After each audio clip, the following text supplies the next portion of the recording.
최근 들어서는 손소독제 사용이 늘고 손 씻기도 워낙 일반화가 되다 보니까 습진성 환자들이 많이 늘어나고 있는 추세라고 해요. 가려움증도 굉장히 심해지고 통증까지도 동반되는 경우가 있거든요. 손발톱의 변형까지 불러올 수 있는 한포진에 대한 이야기 나눠볼게요. 한포진은 손바닥이나 발바닥 같은 부위에 굉장히 자잘한 작은 수포들이 다발성으로 생기는 질환이거든요. 가장 대표적으로 이제 손바닥, 발바닥 부위에 제일 많이 생겨요. 그래서 이 부분으로 자잘하게 투명한 작은 수포들이 막 생기게 되고 심하면 수포들끼리 뭉쳐서 퍼지기도 하거든요. 근데 여기서 더 발전하게 되면 손목, 발목까지 그러니까 전반적으로 좀 퍼지게 되는 양상을 보일 수가 있어요. 근데 이제 병변이 이렇게 퍼지게 될 때는 단순히 수포만 퍼지는 게 아니라 가려움증도 굉장히 심해지고 또 그로 인한 통증까지도 동반되는 경우가 있거든요. 주로는 정서적 또는 신체적인 스트레스가 있을 때 발병하거나 악화할 확률이 굉장히 높다고 해요. 그리고 단일로도 나타나지만 주로는 다른 피부 질환과 함께 동반이 되는 경우가 많은데 아토피나 지루성 피부염 같은 면역력이 깨졌을 때 생기는 피부 질환과 동반이 되는 경우가 많거든요. 이 말인즉슨 한포진 자체도 면역력이 깨졌을 때 오기 쉬운 질환이다 라고 볼 수가 있겠죠. 수포가 처음엔 생기지만 2-3주가 지나면 수포가 좀 가라앉으면서 일반 습진처럼 똑같이 빨갛고 이렇게 각질이 벗겨지는 현상이 나타나게 돼요. 그때부터는 주부습진이나 무좀이랑 구별을 하기가 조금 어렵게 되는데요. 특히나 주부습진은 명확한 유발인자가 있죠.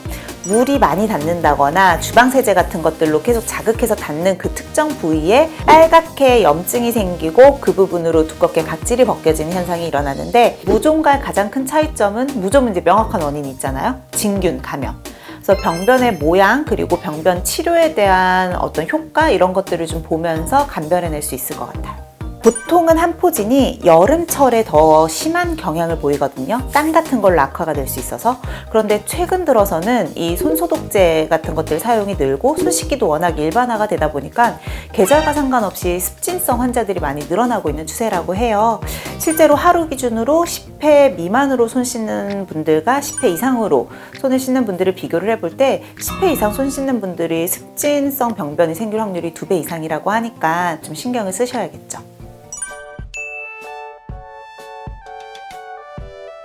보이는 것뿐만 아니라 굉장히 가렵고 가려움증이 너무 심해서 계속 긁다 보면 수포가 터지면서 2차 세균 감염이 생기게 되고 뭐 이런 악순환이 반복이 되거든요.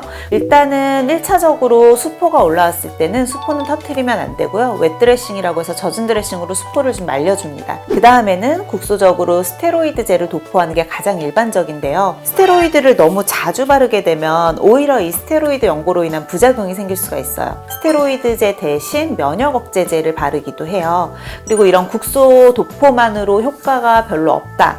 그때는 이제 경구로 먹는 약으로 들어가야 되는데요. 병변이 만약에 바르고 먹는 걸로 개선이 안 되고 부위가 너무 심하다라고 할 땐 광선 치료를 동반하는 경우도 많은데요. 자외선과 같은 빛을 잘 흡수할 수 있는 제제를 도포를 한 후에 바르게 되면 비타민 D를 통해서 피부 자체의 면역력을 올릴 수도 있고요. 피부에 있는 진균이나 미생물들을 제거하는 데도 효과적이라서 대학병원이나 이런 전문 병원에서는 같이 동반해서 치료를 많이 하는 편입니다. 집에서 할 수 있는 제일 좋은 방법은 좀 차갑게 냉찜질 해주시는 거예요. 진정하고 쿨링하는데 많이 쓰시는 게 알로에거든요.